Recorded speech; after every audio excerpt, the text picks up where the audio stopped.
দর্শক, আজকে দীর্ঘদিন পরে, অর্থাৎ সবারই সংসার জীবন, সবারই কাজকর্ম থাকে, তবে দীর্ঘদিন পরে আমার এই দুই বন্ধুর সাথে আমার দেখা হয়ে গেল।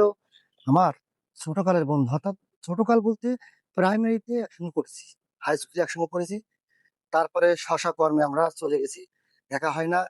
তবে দুজনই বেশ নামাজি ছোঁয়াত, দুজনের মুখে দাঁড়িয়ে আছে, দুজনে নামাজ কালাম পড়ে, দুজনের সংসার জীবন আমরা একটু আলাপ করবো। অর্থাৎ বন্ধু তো বন্ধুই, সে যে যেখানে থাক, আমার কাছে বন্ধুর অ্যাব্রিভিয়েশন, বন্ধুর যে আলোচনা, সেটা সবার ক্ষেত্রে সমান। অর্থাৎ কিছু বন্ধু বড় চাকরি করতে পারে, কিছু বন্ধু মাঠঘাটে ব্যস্ত থাকতে পারে, কিন্তু বন্ধুর যে কদর, বন্ধুর যে গুরুত্ব, সেটা আমি অন্য চোখে দেখি। বন্ধু, কেমন আছো তোমরা? আলহামদুলিল্লাহ, ভালো আছি। আচ্ছা, তোমাদের তো অনেকদিন পরে পেলাম আমি।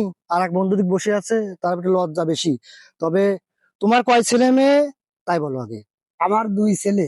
আচ্ছা, আর মেয়ে নেই? না, মেয়ে নাই, দুটোই ছেলে। ছেলে তো বড় হয়ে গেছে না? বড় হয়ে গেছে ছেলে। আচ্ছা, চাকরি সংসার জীবন এখন কেমন কাটছে তোমার? আলহামদুলিল্লাহ ভালো ভালো আছে না? আচ্ছা বন্ধু রহিম, বলো এবার তোমার কি অবস্থা? আলহামদুলিল্লাহ, ইনশাআল্লাহ এক মেয়ে এক ছেলে। তোমার মেয়ে তো বিয়ে হয়েছে না? মেয়েটা বিয়ে গেছে।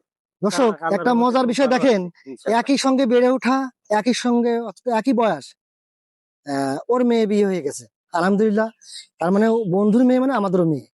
তবে তুমি বিয়ে বাড়ি কিন্তু আমার নিয়ে যাও একদিন, ঠিক আছে? আর আমার ওই যে মিজান বন্ধু আছে, ও একটু পাকনা, ঠিক আছে, পাকনা বেশি, ও আসলো না। দর্শক, আমাদের এই বন্ধুর জন্য দোয়া করবেন, তারা যেন সংসার জীবন, কর্মজীবন সাফল্যমণ্ডিত করতে পারে, সেই আশীর্বাদ রেখে আমরা যে সমস্ত বন্ধু আনাচে কানাচে আছে, তারা যেন সবাই যোগাযোগ রাখতে পারি, সবাই একসঙ্গে চলতে পারি, সেই দোয়া রেখে শেষ করছি। আল্লাহ হাফেজ।